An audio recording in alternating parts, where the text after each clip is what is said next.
Ay, ito na ni Anasad. Ayaw umilaw ang brake light at saka tail light pag nagbe-brake tayo. Walang function sa kanyang brake light. Ang dami ko nang binaklas dito, yung fuse, yung mga connection, pero steady naka-intact. Kaya ito, binabaklas ko to. Ayan, binaklas ko na. Ito.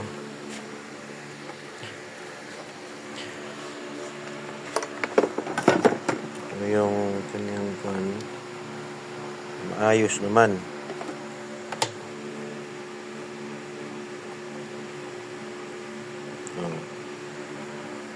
So, tingnan natin ang kanyang bulb. Ito na po.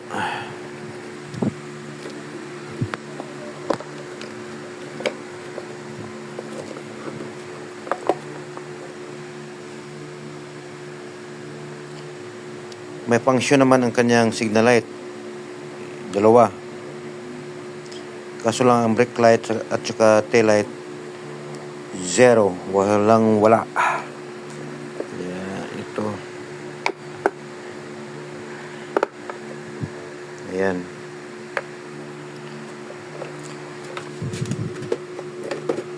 May tester tayo. May DIY tayo na tester dito. So, mahirap mahirap ang walang cameraman natin, walang cameraman. Ito po. Paano ba to? Sa pagbaklas nito, i-twist mo lang counterclockwise.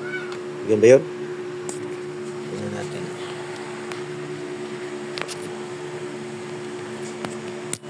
Ayan. So, i-test natin.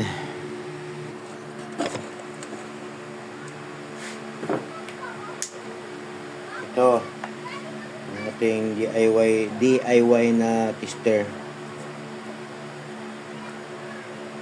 Walang pambili. Ito, ikabit natin sa positive ng battery. Ayan. Ayan po.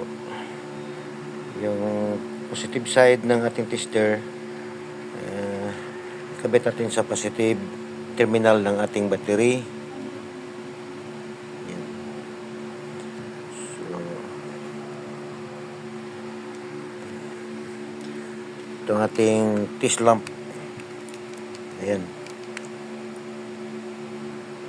Ako lang ang nag-assemble nito.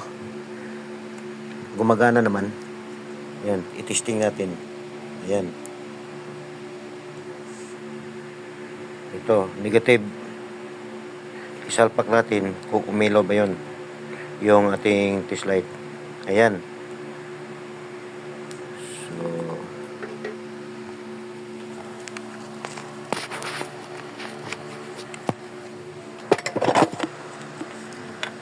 ito ang bulb ng ating brake light. Double filament. Tail light at saka brake light.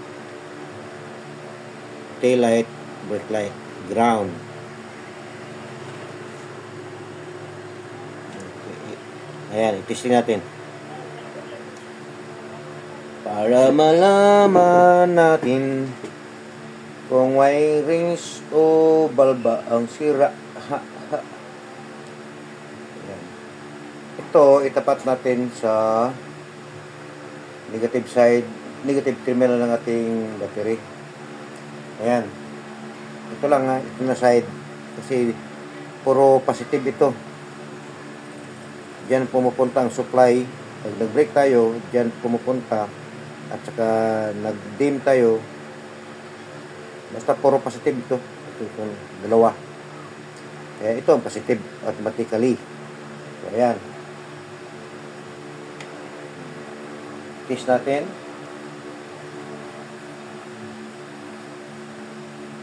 Wala. Wala.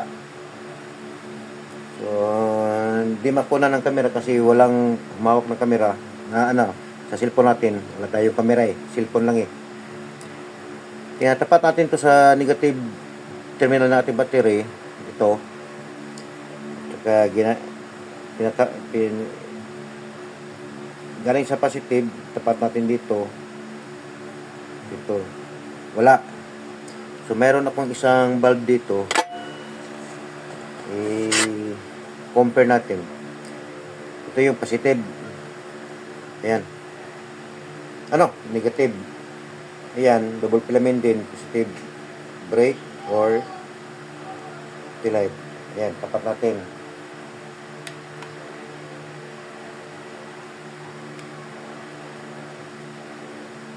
Ayan, umilaw. Kita. Samantalang ito, ayan.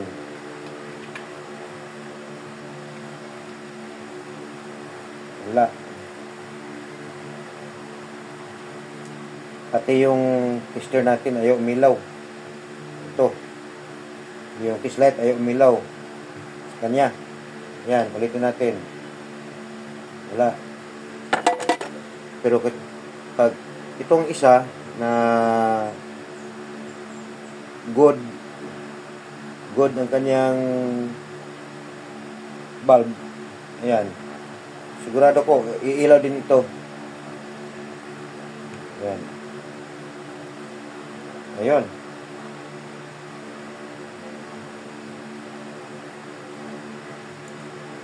So,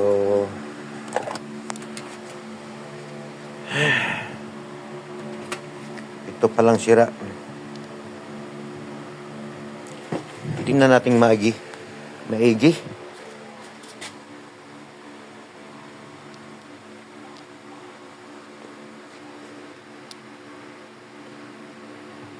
Ayun, nangingitim ang sa loob. Ayun, sunog pala. Problem solved. So, bili tayo ng bulb na tulad nito. Ilang wattage ba ni?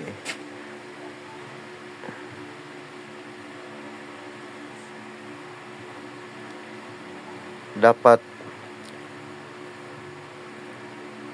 10 watts lang.